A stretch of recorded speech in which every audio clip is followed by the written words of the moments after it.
Voilà, comme vous le savez peut-être ou pas, on est dans une série sur l'Église. Alors si vous ne le savez pas, c'est que ça fait 3 mois que vous n'êtes pas venu à l'Église. On est dans une série sur l'Église et je le disais, chaque fois que j'ai pu prêcher, aujourd'hui on va voir l'Église et l'épouse de Christ. Et je disais, chaque fois qu'on a voulu prendre avec le pasteur Olivier les images qui sont dans le Nouveau Testament qui nous parlent de l'Église, pour montrer en fait la richesse de ce que c'est que l'Église. L'Église, c'est pas juste un rassemblement, c'est encore moins un bâtiment, mais ça on le sait. C'est pas juste un rassemblement de personnes qui croient en Jésus, c'est bien plus riche que tout ça. Et au travers de tout ça, on a vu des images comme le troupeau, comme le corps, la famille, le temple. Ce matin, on va voir l'épouse. Et en réalité, le point commun de chacune de ces images, je le redis, c'est quoi? C'est l'importance qui est donnée à Christ. Wow. Vous avez oublié tout ce que j'ai dit en fait. Mais c'est pas grave, j'ai toutes mes autres prédications là, on va les reprendre. Je vous ai dit, voilà, regardez, quand on parlait du troupeau, qui est la personne symboliquement la plus importante? C'est le berger, c'est Jésus. Amen. Quand on parle du corps, la tête, c'est qui? C'est Jésus. Quand on parle de l'Église qui est une famille, il est le frère aîné. Quand on parle du temple, il est la pierre angulaire. Même dans cette notion de la vigne, alors vous allez dire, dans le Nouveau Testament, on ne parle pas de l'Église comme la vigne. Non, mais on en parle dans l'Ancien Testament comme l'Église, comme le peuple d'Israël qui est la vigne. Et tout compte fait, aujourd'hui, on est le nouvel Israël. Celui qui est greffé à la vigne. Et là aussi, quelle est la partie la plus importante? C'est le cep. Et c'est qui le cep? Voilà, il n'y a pas de question piège. Vous pouvez toujours dire Jésus, enfin, peut-être pas toujours non plus, mais bon. Voilà, mais il n'y a pas de question piège. Et ce matin, on va voir que tout compte fait, si l'Église est l'épouse, Christ est... Merci, il y a quelqu'un là-bas qui est vraiment avec moi à fond. Merci, on est deux. On est deux là, c'est super. L'Église n'existe que par Jésus. Elle n'existe et ne fonctionne que par lui. Vous enlevez Jésus du milieu de nous, avec toutes nos bonnes intentions, nos talents, nos compétences, tout ce qu'on veut, on est juste un rassemblement de personnes. On n'est rien de plus. C'est Jésus qui donne toute sa force et sa signification à l'Église. C'est l'Église, et on le voit dans le caractère de l'épouse, et même dans d'autres choses, dans les autres images, elle est là pour vivre une relation. Il y a, et c'est ça qui est intéressant, c'est qu'on a la dimension de la relation individuelle avec Jésus, mais on a la dimension de la relation collective avec Jésus. Et ça, parfois, on le met un peu de côté. On reste buté sur notre relation avec Jésus, moi, Jésus, très bien, mais n'oublions pas qu'on forme un tout. Et dans toutes les images qu'on a données, ce tout est indissociable. Vous ne pouvez pas dire « je suis une pierre et je forme un temple ». Vous ne pouvez pas dire « je suis un membre du corps de Christ et je forme le corps ». On ne peut pas dire « je suis une partie de l'épouse ». On ne peut pas dire « je suis une partie des brebis et je forme le troupeau ».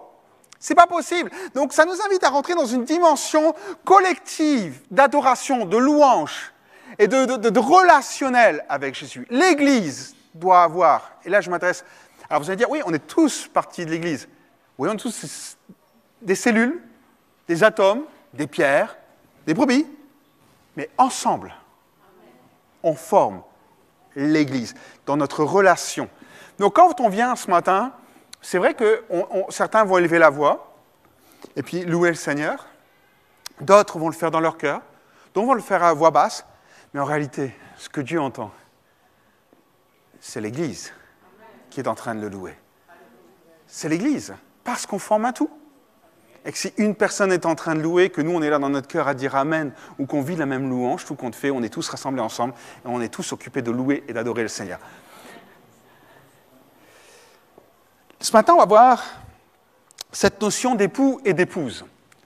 L'Église est l'épouse de Christ. Et donc, on va voir cette réalité du mariage comme symbole de la relation entre Christ et l'Église. On se rend compte qu'une relation maritale, ce n'est pas la même chose qu'un troupeau, qu'une pierre, un temple ou un membre du corps.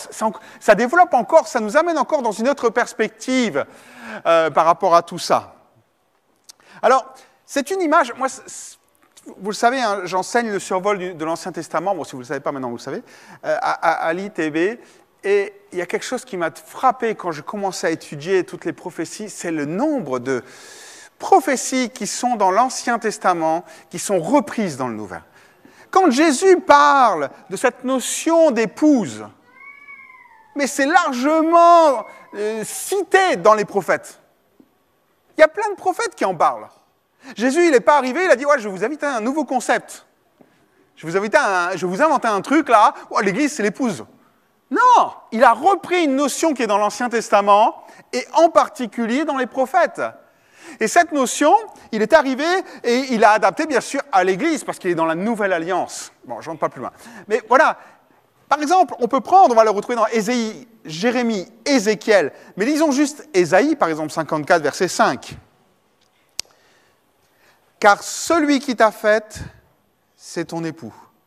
Il a pour nom le Seigneur des armées célestes. » Donc cette notion époux-épouse, bien sûr dans l'Ancien Testament c'est le peuple d'Israël, dans le Nouveau Testament on est greffé à l'olivier, hein, donc c'est l'Église qui est là, qui est l'épouse de Christ, une notion qui est là.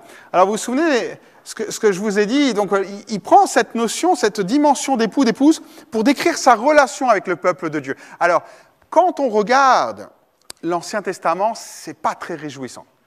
En général, il montre plutôt les travers du peuple d'Israël, qui pourraient aussi être les travers de l'Église.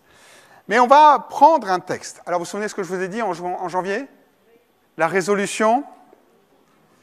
Non, mais je vais vous la rappeler, parce que c'est vrai qu'on oublie un peu les résolutions, on passe dessus. Hein. Mais je vous ai dit, prenez vos Bibles avec, prenez vos smartphones, parce qu'on va prendre des textes qui ne s'afficheront plus. Et bien, c'est le cas avec le texte maintenant. On va prendre un texte dans Osée. Osée aussi nous parle de cette dimension. Prenez Osée au chapitre 2, les versets 18 à 22. Moi, je vais le lire dans la version Sommer, les passages qui sont intéressants, mais voilà, tu peux le laisser afficher, comme ça tout le monde a bien le temps de le voir et de prendre ce passage et de prendre dans vos Bibles. Le livre d'Osée a une particularité. Je pense que vous la connaissez peut-être si vous l'avez lu. Je vous avoue, et je comprends parfaitement tous ceux qui, lorsqu'ils arrivent dans les livres prophétiques, les survolent. Mais il y a quand même une chose très intéressante dans le livre d'Osée, c'est qu'Osée donc est un prophète, et Dieu lui dit, tu vas épouser Gomère. Gomère est une prostituée. Bon, c'est déjà pas très réjouissant, mais voilà. Il y va, il épouse Gomère, il a 3 enfants. 3 enfants vont porter des noms symboliques qui représentent un peu la relation de Dieu avec son peuple. Et tout compte fait, ce qui va le passer, c'est que Gomère va commettre l'adultère, va retourner à la prostitution. Et là, Dieu va lui dire à Osée, continue de l'aimer, continue de l'accueillir. Parce que ça représente la manière dont moi je continue à aimer le peuple qui se prostitue auprès d'idoles. Parce qu'en fait, dans l'Ancien Testament, les prophètes reprochent 2 choses au peuple d'Israël. La première, c'est l'idolâtrie qu'ils assimilent à une adultère ou la prostitution, ou bien la religiosité. Et donc là, on est dans le cas de l'adultère, de l'idolâtrie, qui est là, et il dit, voilà, accueille-la quand même dans ta maison, et continue à l'aimer malgré ce qu'elle a fait. Parce que c'est le symbole, c'est la manière, c'est ce que je fais, c'est ce que j'applique avec mon peuple. C'est ce que je fais. Malgré leur idolâtrie, malgré la notion d'adultère, je continue à les aimer et à les accueillir. C'est fort. C'est fort. Donc, c'est un livre qui attire notre attention sur l'amour et la grâce de Dieu. Pourquoi il accueille? Parce qu'il les aime. Pourquoi il accueille? Parce qu'il leur fait grâce. Il leur pardonne. Alors, regardons ensemble, maintenant que vous avez ouvert vos Bibles, votre smartphone, regardons le verset 18. Pas de souci, on est entre nous. Personne n'a entendu ce matin. Verset 18. Et il arrivera en ce temps-là, l'Éternel le déclare, tu me diras mon époux et tu ne m'appelleras plus mon maître. J'ôterai de sa bouche les noms des Baals et le souvenir même de ces noms se perdra. Donc moi je lis dans la version sommaire, vous n'êtes pas exactement la même chose, mais il y a trois, quatre choses que je vais voir avec vous. Verset 18, la fin, tu me diras mon époux. Donc on est bien dans le cadre de Israël qui est l'épouse de Christ et qui est l'épouse du Père et qui appelle l'Éternel mon époux. Et en fait, il lui dit, et tu ne m'appelleras plus mon maître. Voilà, ça c'était la deuxième couche. Tu ne m'appelleras plus mon maître. Dieu est en train de montrer quelque chose de fort. Il dit, voilà, la relation que tu établis avec moi, ou tu as avec moi aujourd'hui, elle doit changer. Aujourd'hui, on a une relation maître-dominant. Quand on parle de maître dans l'Antiquité, qu'est-ce que ça vous fait penser? Esclavage. Et Dieu dit, moi, c'est pas ça que j'attends de toi. C'est pas cette relation que je veux avec mon peuple. Ce que je veux avec mon peuple, c'est une relation d'époux, d'épouse. Une relation d'engagement, une relation d'amour, une relation de réciprocité, une relation où on se soutient. Bon, bien, si on est d'accord que Dieu n'a pas besoin d'être soutenu, mais voilà, il y a cette notion de prendre soin, de protéger. Il dira, tu ne m'appelleras plus mon maître. Alors là, il y a quelque chose de formidable dans ce passage que vous ne voyez pas. Mon maître, c'est comment en hébreu? Baali. Et bien sûr, je l'ai entendu, vous voyez déjà le verset qui suit. Tu ne m'appelleras plus Baali, qui était le nom de Baal, un des noms de Baal, et j'ôterai de sa bouche les noms des Baals. Donc en fait, il fait un jeu de mots. Il fait un jeu de mots là-dessus. À une époque où le peuple est dans l'idolâtrie, l'adultère, avec Baal. Vous comprenez que c'est intéressant, les petits prophètes. Bon, il faut juste les connaître, l'hébreu un peu, mais ça, je sais que vous êtes tous des experts. Tout compte fait, Dieu est occupé de dire, et je commence là-dessus, je veux plus que tu m'appelles maître. Je veux qu'il y ait une relation d'amour. Je le dis, et je le dis des fois par Dieu de l'estrade, la relation avec Dieu, c'est un cœur à cœur. Ce n'est pas une relation d'obligation. Ce n'est pas une relation pesante.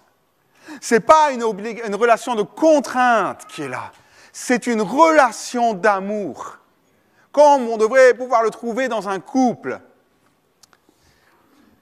Donc, il faut que tu changes ta relation avec moi parce que tu es parti sur autre chose. C'est la première leçon qu'il donne à Osée. La deuxième, qui est très intéressante, donc je vous disais, il y a ce petit jeu de mots entre Baal, maître, parce que Baal, ça veut dire maître, en effet, et mon maître, c'est l'un des noms de Baal, c'est Baali. Donc voilà, il y a ce côté. Et il dit ceci à la fin du verset 19, « J'ôterai de sa bouche les noms des Baals. » Je ne sais pas si je vous l'ai déjà expliqué, mais je le rappelle. On a retrouvé des écrits où des gens faisaient en fait en Israël. Donc, ils marquaient dessus toute une reconnaissance de dette ou un engagement. Et dessus, c'était marqué « Au nom de l'Éternel et au nom de Baal ». Choquant pour nous, hein? Au nom de l'Éternel et au nom de Baal, je te jure que je vais faire ceci et je vais remplir mon engagement envers toi, etc., etc., etc. Il y a cette notion où le peuple est dans la confusion. Le peuple n'a jamais abandonné l'Éternel. Il a juste pris une assurance sécurité à côté. Baal. Vous me suivez? C'est cette notion. Et là, Dieu dit, tu ne seras plus adultère, tu ne seras plus idolâtre, tu ne vas plus t'appuyer sur autre chose que moi. Sur quelqu'un d'autre que moi. Tu seras purifié de ton idolâtrie. Je me mettais à penser, mais je dis, mais c'est exactement le schéma qu'on vit lorsqu'on s'approche de Jésus, lorsqu'on se convertit. Les choses sur lesquelles on s'appuyait sont mises de côté, n'ont plus lieu d'être dans notre vie. Parce que Dieu devient celui avec qui on a une relation exclusive. Et c'est même, allez, je vous invite à revenir un peu en arrière, des fois c'est bien de voir d'où on vient. Et il y a des choses même qui étaient tellement importantes pour nous avant de donner notre vie à Jésus. Ces choses, on a même oublié qu'elles existaient maintenant. Des années après, on ne s'appuie plus dessus. On se dit, mais comment j'ai pu être bête à ce point-là? Comment j'ai pu penser à ça? Comment j'ai pu être autant attiré par ces choses-là? Et le souvenir même de ces noms se perdra. Et bien c'est ça la relation qu'on a avec Dieu. C'est être tellement proche dans cette relation d'époux-épouse, où tout compte fait, il y a des choses, ben on va les oublier. On va les mettre de côté. Elles n'auront plus lieu d'être. Le peuple ne sera plus adultère. Cette nouvelle relation va te faire oublier, n'oubliez pas ce que veut dire Baal, maître, ce qui dominait sur toi. Par quoi étais-tu dominé? Par quoi es-tu peut-être encore dominé aujourd'hui? Dieu dit, je vais tellement te bénir et prendre soin de toi et te protéger que tu vas même en oublier que tu étais dominé par quelque chose. Tu vas en oublier qu'il y avait quelque chose qui avait un ascendant sur toi dans ta vie. C'est pas je vais l'enlever, c'est pas je vais te délivrer. Tu vas même oublier que ça existe. Waouh! On franchit une étape. Allez, on va un petit peu plus loin dans notre texte. Le verset 21. On le lit ensemble. Il ne s'affichera pas aussi. Hein. Il est dit, verset 21, je lis toujours moi dans la version Semeur. Puis pour toujours, je te fiancerai à moi. Je te fiancerai à moi. Alors je ne répète pas pour répéter, hein. C'est marqué 2 fois dans le texte. C'est marqué 2 fois dans le texte. En donnant comme dot et la justice et la droiture, l'amour et la tendresse que je mettrai en toi, je te fiancerai à moi, en mettant en toi la fidélité que tu connaîtras l'Éternel. Je trouve ça fort. Nous qui sommes là à réclamer, Seigneur, viens, bénis-nous. On l'a encore entendu, et c'est des bonnes prières, attention, je ne juge pas les prières qui sont là, loin de là, continuez à prier comme ça, frères et sœurs, mais des fois, on ne réalise pas l'intention de Dieu. Qui c'est qui veut se fiancer? C'est le peuple d'Israël? C'est l'Église qui veut se fiancer à Christ? Ou c'est Dieu qui veut le faire? On ne réalise pas à quel point Dieu désire s'impliquer dans la vie de son peuple. 3 fois, il dira « Je te fiancerai à moi ». Il ne dit pas « Tu te fianceras à moi ». On se fiancera. Je. Il est à l'initiative de ces choses-là. Et là, on découvre 3 choses. 3 fois, il dit « Je te fiancerai à moi ». Donc, il y a 3 idées qui sont là. Le verset 21, « Puis pour toujours, je te fiancerai à moi ». Pour toujours, moi j'aime cette dimension. Je ne sais pas si vous vous souvenez, peut-être pour ceux qui sont mariés, les vœux que vous avez prononcés à l'église ou à la mairie. Dans les bons jours et dans les mauvais. Et je ne vous le fais pas, hein, je ne vais pas refaire votre mariage, mais il y a une promesse de rester unis, quel que soit ce qu'on peut traverser. Pour toujours. Pour toujours. C'est ce que le prophète osait dire de la part de Dieu. Puis pour toujours, je te fiancerai. J'aime, parce que dans la préparation au mariage, je le dis, Dieu n'est pas quelqu'un d'idéaliste, quelqu'un qui vit dans un monde parallèle et où il ne voit pas ce qui se passe sur terre. Il sait qu'on peut endurcir nos cœurs dans nos relations mutuelles, dans nos relations conjugales, dans nos relations avec lui. On peut endurcir nos cœurs. Il le dit, quand les pharisiens viennent le voir, il dit, voilà, est-ce qu'on peut divorcer? Jésus dit non. Il dit, ah, mais Moïse a dit qu'il y avait une lettre de divorce. Et qu'est-ce que répond Jésus? C'est à cause de la dureté de vos cœurs. Parce que vous avez laissé vos cœurs s'endurcir par rapport à l'autre que les choses se sont produites. Donc, partager leur vie ensemble pour toujours. Et la notion de toujours, elle est encore plus forte que pour un être humain. Hein, parce que Dieu est éternel. Et qu'il nous a vivre à vie éternelle. Donc, quand il parle de s'engager pour toujours, je veux dire, c'est pas 50 ans. Peut-être que certains se sont mariés et disent « Bon, 50 ans, après je suis tranquille. »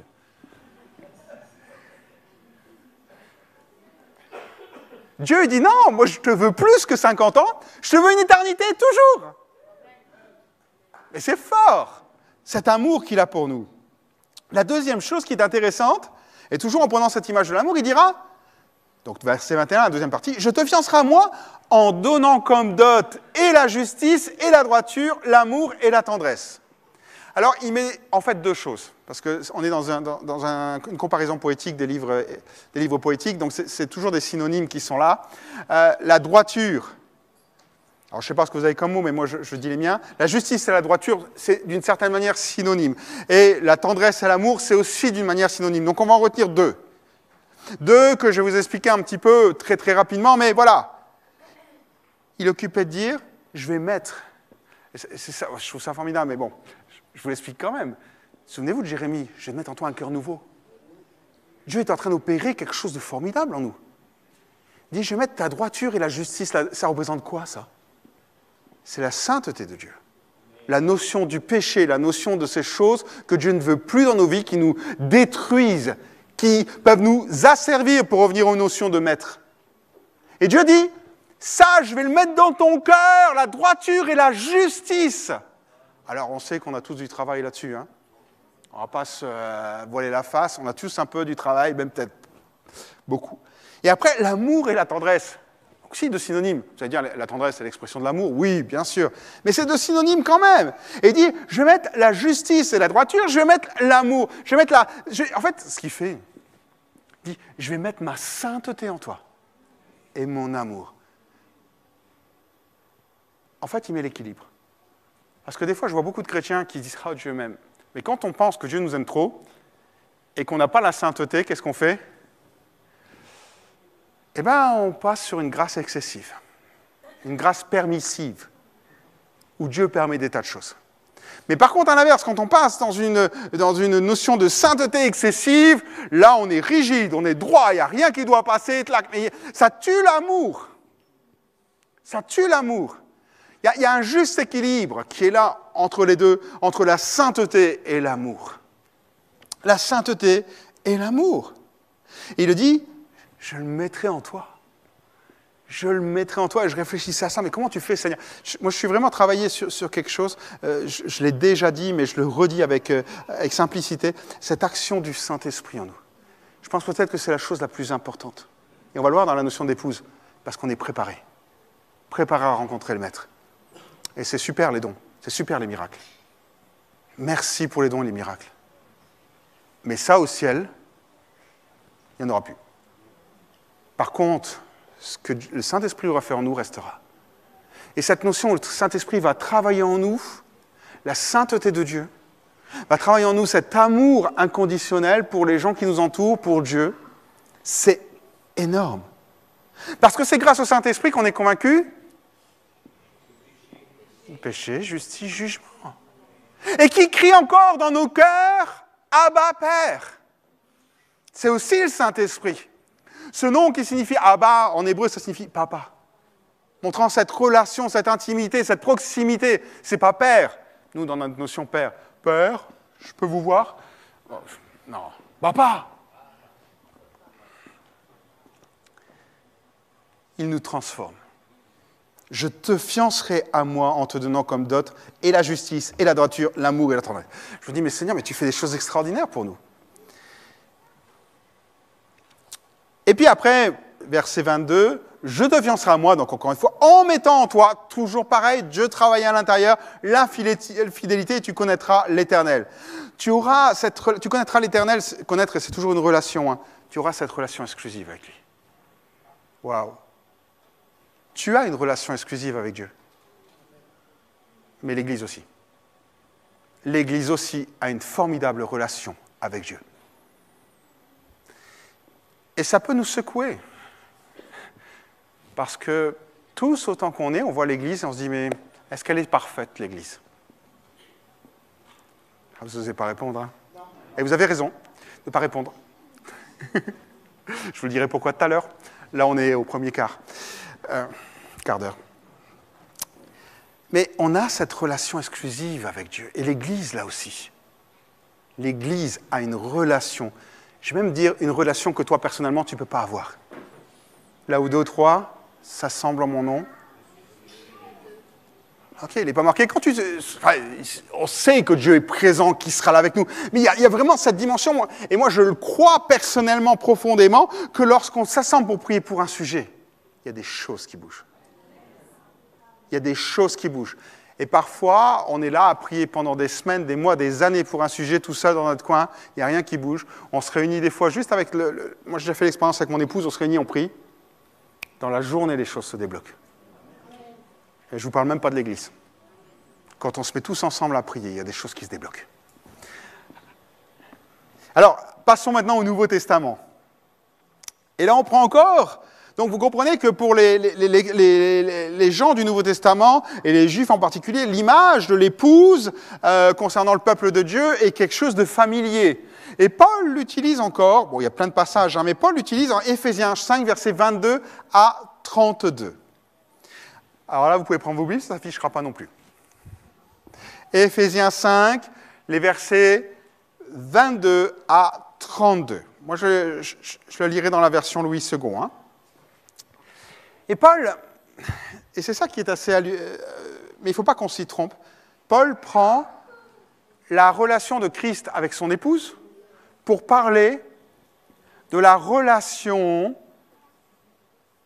que un époux doit avoir avec son épouse. Juste la première chose que je veux vous dire là-dessus, il ne prend pas ce qui est humain et il dit on va l'appliquer comme image à ce qu'on doit vivre avec Dieu. Il dit c'est ce qu'on doit vivre avec Dieu qui doit s'appliquer dans les couples de manière générale. Donc la notion qui est là, c'est vraiment on doit se conformer à cette norme, à ce modèle de relation conjugale entre Christ et son Église, entre Dieu et le peuple d'Israël. Maintenant, des fois, je ne sais pas si vous avez vu ça, des gens qui se fiancent avec Jésus. Bon, c'est des dérives, hein, tant mieux si vous n'avez pas vu, vous avez gardé vos cœurs et vos oreilles. Mais ce que je veux dire par là, cette relation-là d'épouse, c'est toujours l'entité. Hein. Ce n'est pas chacun de son côté. Hein. Ce n'est pas chacun de son côté, c'est l'entité. C'est l'ensemble. Ce n'est pas l'individu. Alors, Jésus, quel lien il entretient avec son épouse? Il l'a choisie, il l'aime, il cherche à lui faire plaisir et il est prêt au sacrifice. Jésus est prêt au sacrifice pour son épouse. Il aime son épouse. Éphésiens 5, verset 25, donc dans notre passage, hein, il est marqué « Marie, aimez vos femmes comme Christ a aimé l'Église ». Il n'est pas marqué « Christ vous aimera comme vous avez aimé votre épouse ». Vous comprenez? Ça vient de là-haut. Et ça descend. Ça ne vient pas d'ici pour monter. Donc c'est sûr que la barre est très haute. Et c'est livré pour elle. Il s'est sacrifié. Il y a une notion de sacrifice. Alors bien sûr, quand on parle de sacrifice, à quoi on pense? Le sacrifice de Jésus qui est mort sur la croix pour nos péchés. C'est la première chose à laquelle. Mais le sacrifice de Jésus, c'est un sacrifice exemplaire. Mais si on regarde dans la Bible, il y a beaucoup d'autres sacrifices qu'on peut faire. Beaucoup de sacrifices qui peuvent être faits pour son épouse. Parce qu'ici, mesdames, soyez bénies, hein. Vous êtes des épouses, ou en devenir. Donc, il y a cette notion de sacrifice. Jésus dit, moi, je vais me sacrifier pour toi. Je vais prendre sur moi certaines choses, et en particulier le péché qui est là. Je continue très rapidement. Éphésiens 5, verset 26. Excusez-moi, Éphésiens 5, verset 26. Afin de la sanctifier par la parole, après l'avoir purifiée par le baptême d'eau. Donc, on retrouve cette notion qu'on a vue tout à l'heure avec Osée, cette notion où il arrive, il dit, voilà, la sanctification, vous savez? Je vais te purifier. Je vais te sanctifier. Alors, le baptême d'eau, ça représente quoi? Ça représente une nouvelle naissance, ça représente ce moment où on a accepté Jésus comme sauveur pour nos péchés. Et tout compte fait, le baptême d'eau, ça symbolise tout simplement tout ce qu'on a vécu avant. On le déclare ouvertement, on le confesse, on le témoigne. Voilà, on baptise quelqu'un qui est engagé avec Jésus et qui a reconnu et découvert sa grâce ou l'œuvre de la croix. Mais il dira aussi autre chose, afin de la sanctifier par la parole. Et là, on va parler d'enseignement. Et on ne peut pas parler d'enseignement sans obéissance. Parce que si on écoute et qu'on n'obéit pas, on est des auditeurs oublieux. Donc, il aime son épouse. Il la sanctifie. Il s'est sacrifié pour elle. Dans un but, le verset 27, afin de faire paraître devant lui cette Église glorieuse, sans tache, ni ride, ni rien de semblable, mais sainte et irrépréhensible. On retrouve encore la notion de sainteté. Afin de la faire apparaître sans tache, sans ride. C'est quoi son maquillage?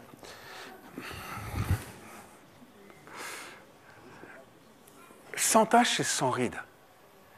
Alors bien sûr qu'on peut comprendre que nous, on a cette notion, nous on va se référer à ce qu'on connaît, mais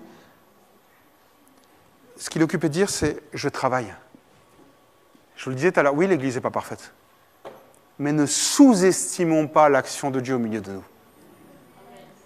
Il travaille à nous préparer à sa rencontre.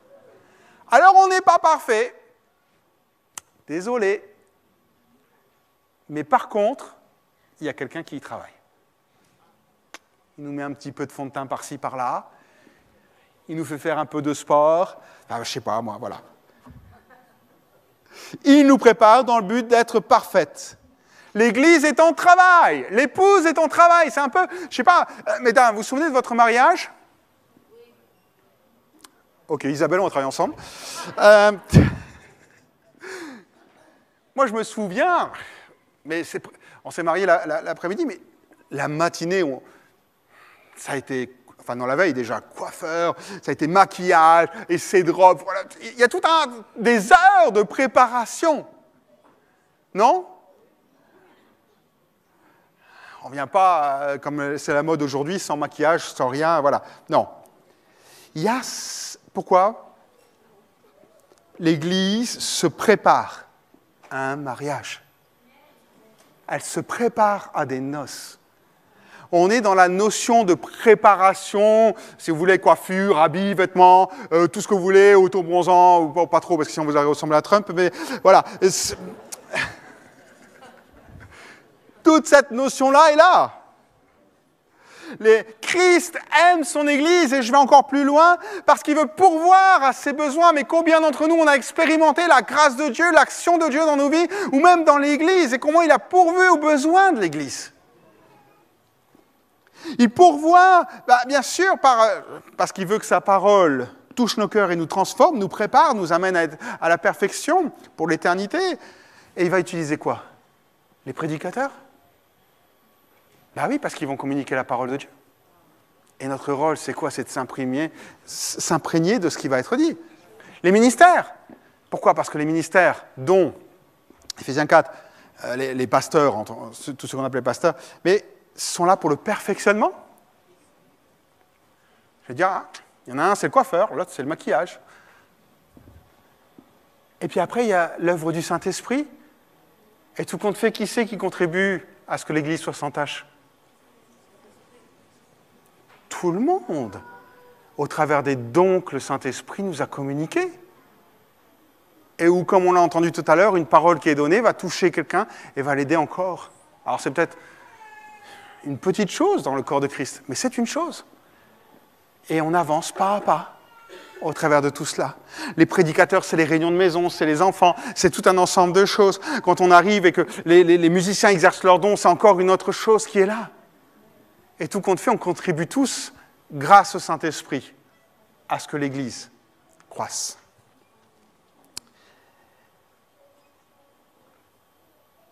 Maintenant, regardons un petit peu le lien d'épouse à Christ. Alors, il n'y a pas grand-chose, toujours dans notre passage, Éphésiens 5, verset 24. Alors ça, c'est un truc qu'on n'aime pas. En général, il y en a qui l'ont même supprimé de leur Bible, au marqueur. Or, de même que l'Église est soumise à Christ, bon, je ne lis pas le reste, je veux rester en vie, les femmes aussi doivent l'être à leur mari en toutes choses. J'ai entendu des fois tellement d'aberrations là-dessus, qui nous font passer pour arriérés, entre guillemets.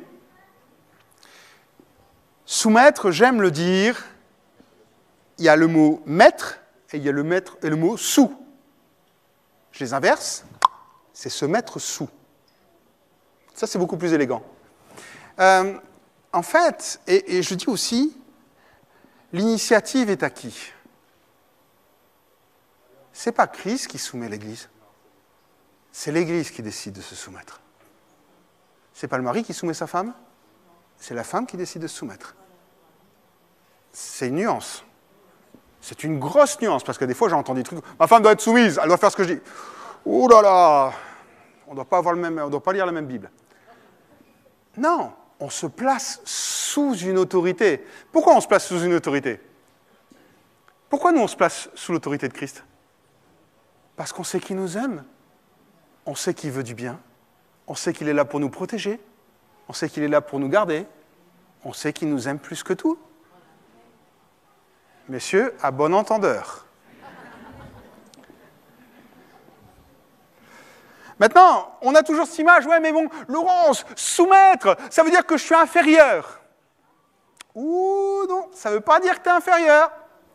Ça ne veut pas dire qu'une femme est inférieure à un homme. C'est un homme qui dit ça.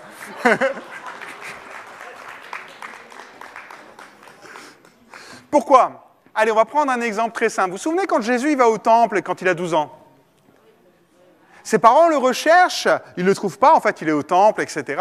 Et ses parents reviennent à Jérusalem, le trouvent dans le temple, occupé de discuter avec tout le monde. Et il est marqué, Luc 2, verset 51, puis il descendit avec eux, donc il s'en va, il retourne à Nazareth, puis il descendit avec eux pour aller à Nazareth, et il leur était soumis. Ah, Jésus est inférieur à Marie et à Joseph? Non! Je vous rappelle, la soumission est un acte volontaire. Il le fait volontairement, parce que c'est l'ordre des choses établi par Dieu. Lorsque le centenier arrive et qu'il dit, il dit à Jésus, ben voilà, moi je reçois des ordres et mes soldats en reçoivent. Il parle de soumission. Il a bien compris comment fonctionne la soumission. On a une responsabilité et on se soumet à ceux qui en ont une autre en fonction de ce qu'elle est. Et bien Jésus, il s'est soumis à sa mère parce qu'elle était sa mère et que là il était, et son père aussi d'ailleurs, parce qu'il était sous leur autorité. C'est toujours un acte volontaire. Il ne s'est pas rebellé. Ce n'est pas un signe d'infériorité, on sait qui est Jésus. Il est inférieur à personne sur cette terre. Au contraire, même il a été élevé au-dessus de toute chose. Mais par contre, il reconnaît le mandat octroyé par Dieu à ses parents. Et le mandat octroyé à Dieu par ses parents, c'est de l'élever et de le faire avancer dans la vie. Eh bien, il reconnaît le mandat. Alors, vous allez dire, ok, où tu viens? Ben, est-ce qu'on doit être soumis à des gens? J'ai été frappé. Je pense qu'il n'y a pas une épître du Nouveau Testament qui ne nous parle pas de soumission. La première chose qu'on retrouve le plus souvent, c'est d'être soumis aux autorités. Tite 3.1. Rappelle-leur d'être soumis aux magistrats, aux autorités, d'obéir, d'être prêts à toute bonne œuvre. 1 Pierre 2.13. Soyez soumis. Et là, il donne la raison. À cause de Dieu. OK. À toute autorité établie par les hommes, soit au roi comme souverain. Et là, il donne l'explication, Romains 13.1. Que toute personne soit soumise aux autorités supérieures, car il n'y a point d'autorité qui ne vienne de Dieu. Et les autorités qui existent ont été instituées de Dieu. C'est même surprenant parce que j'ai plus le prophète en tête, un des petits prophètes, je crois que c'est Habakkuk. Habakkuk fait cette discussion avec Dieu. Il dit, pourquoi tu punis ton peuple? Enfin, pourquoi tu laisses le péché? Dieu dit, je vais le punir et je vais utiliser les Babyloniens pour le punir. Ah! Ou les Assyriens. Et il dit, je vais utiliser les Assyriens. Ah bon? Et puis Habakkuk continue sa discussion, il fait, et pourquoi Et après, qu'est-ce qui va punir les Assyriens? Il dit, les Babyloniens. Et là, Habakkuk fait, pourquoi tu utilises des peuples plus méchants que ton peuple pour punir ton peuple? Montrant par là tout simplement une chose qui est assez intéressante. Alors, je n'ai pas la réponse, hein. Mais il y a une chose qui est intéressante, c'est que même les autorités, je dis babyloniennes ou assyriennes, sont choisies par Dieu. Même la Bible nous cite un roi comme Darius, qui était perse, comme étant un instrument de Dieu. Et des fois, on doit se poser des questions. Alors bien sûr qu'il y a des choses, hein, on peut prier pour que le maximum d'âmes soient sauvées, mais je suis désolé, hein, on va où on va. Hein. Et nous, on ne doit pas être surpris de l'endroit où on va aller. La Bible nous dit que ça ne va pas s'arranger. Ça y est, j'ai cassé l'ambiance. Parce qu'il n'y a pas d'autorité qui ne vienne de Dieu. Et puis, on doit aussi être soumis les uns aux autres. Éphésiens 5, 21. Vous soumettant les uns aux autres dans la crainte de Christ. Donc, dans le respect de Christ. Hein? Par respect pour Christ. Se soumettre les uns aux autres. Peut-être que certains ont cru longtemps qu'on devait uniquement se soumettre aux pasteurs, aux autorités de l'Église. Je suis désolé, on doit tous se soumettre les uns aux autres. Parce que, je vous le rappelle, au ciel, Jésus dira « Ah, tiens, salut, pasteur Laurent !» Non, il dira Laurent. Ou avec un nouveau nom, parce que j'aimerais bien. Et il nous appellera comme ça, il ne nous appellera pas en fonction de notre responsabilité, de notre fonction. Et ici, pourquoi on se soumet les uns aux autres? À cause de Christ, parce qu'on reconnaît le mandat que les autres ont reçu. Il y a quelqu'un à l'accueil qui vous fait une remarque. Vous avez pu m'aimer après, mais ce n'est pas grave.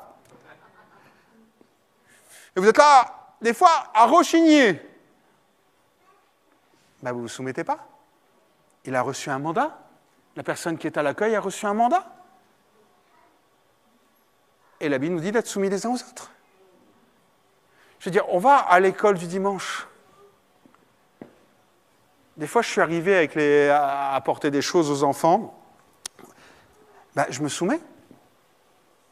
Peu importe que je suis le pasteur, je me soumets parce qu'ils ont préparé une leçon, ils ont préparé des choses. Ils ont aussi, autant que moi je peux l'être, être inspiré par Dieu. On se soumet. Quand on arrive ici, quand Sylvie m'a présenté les chants, tout ça, je dis « Ah non, ça j'en veux pas, ça t'en va pas, ça t'enlève, ça tu fais ça. » Non! Je me soumets parce qu'elle est inspirée par Dieu. Et c'est ça en fait, on se soumet les uns aux autres. C'est ça l'Église. Et c'est l'interaction qu'on a les uns avec les autres. Pourquoi? Parce qu'on sait que chacun, dans cette salle, a reçu un mandat. Alors on ne se soumet pas pour tout, mais on reconnaît le mandat qui est dans l'autre. Et quand on reconnaît le mandat qui est dans l'autre, on sait qui lui a donné ce mandat. Et ne pas se soumettre au mandat qu'il a donné, c'est ne pas se soumettre à celui qui lui a donné le mandat. C'est très fort ça dans la Bible. Je passe. Se soumettre aux anciens. 1 Pierre 5, 5. De même, vous qui êtes jeunes, soyez soumis aux anciens et dans tous vos rapports mutuels, revêtez-vous d'humilité, car Dieu résiste aux orgueilleux, mais il fait grâce aux humbles. Donc on doit se soumettre aussi aux autorités de l'Église. Ici, il parle des anciens. Mais il donne un indice. Revêtez-vous d'humilité. On ne peut pas se soumettre, frères et sœurs, si on n'est pas humble. S'il y a une notion d'orgueil, c'est un bon test pour l'orgueil. Se soumettre nécessite de l'humilité. Si on n'a pas d'humilité ou s'il y a des restes d'orgueil en nous, forcément, ça va bouillir. Alors peut-être qu'on ne montrera pas. Oui, frère. Oui, sœur. Mais à l'intérieur, ça boue. Peu importe que les gens le voient ou pas. Ce qui est important, c'est ce que Dieu est en train de montrer. Soumets-toi. Enlève cet orgueil. Vis dans l'humilité par rapport à tout ça. Peut-être même que la personne qui vient de voir l'utiliser par Dieu pour t'aiguiser un petit peu, là, le faire aiguise le faire, et pour faire rejaillir des choses, pour que tu travailles dessus. Se soumettre, ça nécessite de l'humilité parce qu'on va reconnaître le mandat de Dieu dans l'autre. Et pour être une épouse soumise à Christ, il faut apprendre à se soumettre les uns aux autres en vivant dans l'humilité. Ça va? Il y a beaucoup, plus j'avance, et moins il y a d'amen. Hein? Soit vous dormez, soit vous vous dites « Oh là là, vite dépêche-toi Laurent, parce que là, on a pris tellement. » Allez, je vais un petit peu plus loin. Plus rapidement. 2 Corinthiens, chapitre 11, verset 2. Ça va s'afficher. Paul dit à l'église de Corinthe, « Je suis jaloux de vous d'une jalousie de Dieu parce que je vous ai fiancé à un seul époux pour vous présenter à Christ comme une vierge pure. » Alors pour comprendre ce passage, il faut comprendre une chose. L'apôtre Paul fait allusion à une coutume de l'époque, c'est-à-dire que quand des jeunes gens étaient fiancés, donc ils pouvaient être fiancés des fois très jeunes, presque à la naissance, même des fois avant la naissance, hein, et il y avait des garants, des chaperons, qui veillaient à ce que tout se passe bien et que ça aboutisse au mariage. Pour les jeunes, ça s'appelle des empêcheurs de tourner en rond ou des parents. Donc, il y avait ce genre de personnes et ils veillaient sur l'époux pour qu'ils se tiennent bien, qu'ils n'aient pas de relation avant mariage ou pas de relation avec d'autres personnes. Bon. Et Paul fait allusion à ça. en parlant de l'Église. Je vous ai préparé, je relis le verset, je vous ai fiancé à un seul époux pour vous présenter comme une vierge pure. Tout compte fait, ce qui est intéressant de voir ici, c'est le mandat de Paul. Paul donne ce mandat. Je prépare l'Église à rencontrer Christ. Alors, en tant que ministère don, je l'entends, mais l'apôtre veille sur elle. Et c'est un peu le rôle de tous les responsables, je n'ai pas envie de dire que c'est le rôle que des pasteurs, c'est même le rôle peut-être, j'ai envie de dire, elle est d'étendre la main à chacun d'entre nous, de veiller à ce que l'Église puisse se présenter devant Christ. Apocalypse 19, versets 7 à 8, il dit « Réjouissons-nous, exultons d'allégresse et apportons-lui notre hommage. Voici bientôt les noces de l'agneau. Sa fiancée, c'est préparée. » On est en préparation. Alors merci qu'on n'est pas parfait, même si on souhaiterait que tout le monde soit parfait, enfin surtout les autres. Il lui a donné de s'habiller d'un lin pur, éclatant, voilà, etc., etc.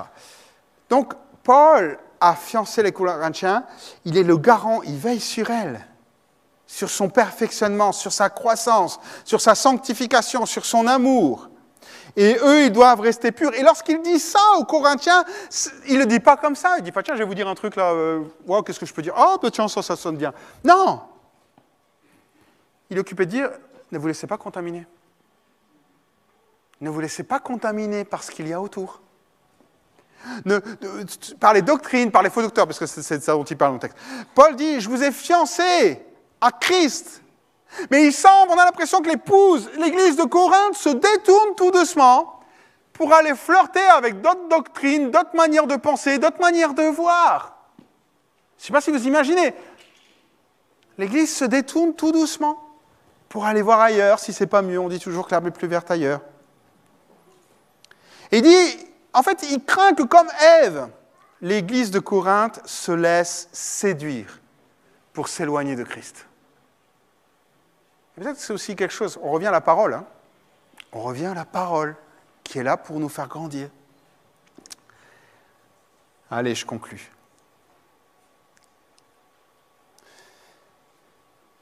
Comment on se comporte à l'égard de l'épouse de Christ ?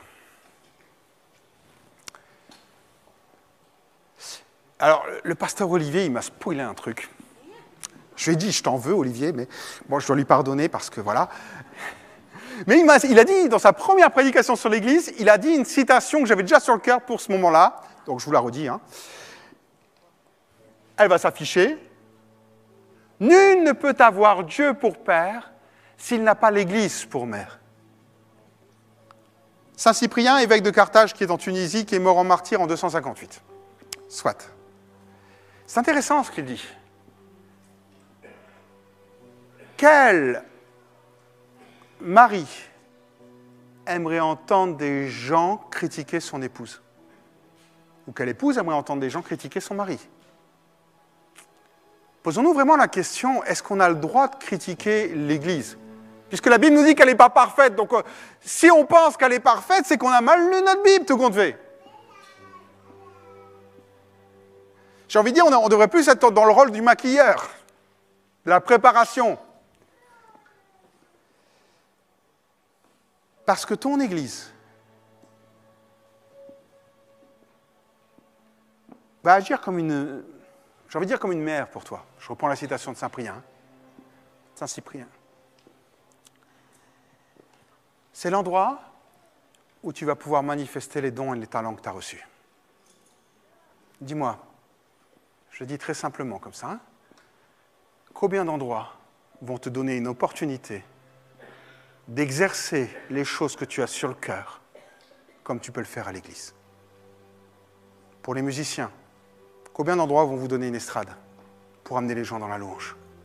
Pour les gens qui aiment les enfants, combien vont vous donner la possibilité d'exercer parmi les enfants, sans diplôme? Pour ceux qui ont un cœur la technique, alors ici on est servi. Combien d'endroits vont vous donner la possibilité de servir dans la technique? Combien d'endroits, pour ceux qui aiment la parole de Dieu et qui aiment la retranscrire, vont vous donner la possibilité d'exercer vos dons? Combien d'endroits vont vous donner la possibilité de vous adresser lorsque vous recevez un don à toute une assemblée ici, on est 200, 250. Combien? Combien d'endroits vont vous donner la possibilité d'accueillir, de servir du café, d'être là, à droite, à gauche, et de servir à une cause qui est plus grande? Moi, j'en connais qu'un. Et c'est l'Église. Il y a une expression qui dit « tu craches pas dans la soupe ». Mais c'est ça. Peut-on vraiment oublier ce que l'Église nous a donné de pouvoir faire, d'être à la technique, d'être dans ces différents endroits et dire « ah, elle n'est pas parfaite ». Ah oui, elle n'est pas parfaite, c'est marqué dans la Bible. Même Dieu, il le sait. Mais l'Église t'a donné l'opportunité d'utiliser tes dons, de grandir spirituellement. Ce n'est pas un tremplin où tu vas t'accomplir, te réaliser toi-même. Mais c'est là où tu vas t'exprimer musicalement, parmi les enfants, les ados, les jeunes, dans un service qui soit administratif, technique, dans un groupe de maison. C'est là où tu vas pouvoir donner d'exprimer ce que tu as reçu. C'est là que ce que tu as acquis par expérience va bâtir ta réputation, tout compte fait. On ne demande pas un CV avant de rentrer dans un service à l'église. On ne demande pas tes diplômes.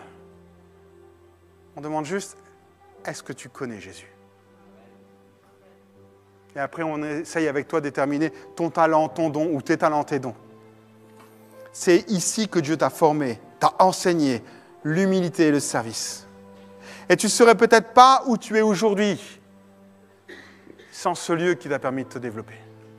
Aujourd'hui, on permet aux ados, aux pré-ados, de commencer déjà à découvrir ce que c'est que le service. Aujourd'hui, c'est les ados qui sont là de service. Ils découvrent. Je veux dire, combien d'organisations, de choses leur permettraient d'exercer aussi régulièrement un service pour l'œuvre de Dieu, avec des moyens qui sont là, en dehors de l'Église. On leur permet déjà d'aboutir. L'Église est l'endroit qui nous donne un espace.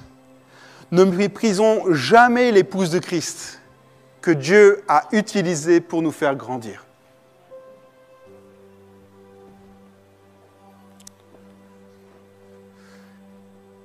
On ne touche pas à l'épouse de Christ sans conséquence. Parce que si tu honores l'Église, Dieu t'honorera.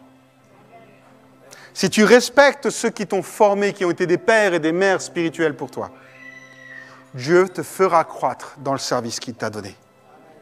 Alors puisses-tu, lorsque tu rencontreras le Seigneur, dire « J'ai fait les choses de la bonne manière, dans l'unité, sans blesser l'Église de Christ ». Dans l'Église, Christ est au centre.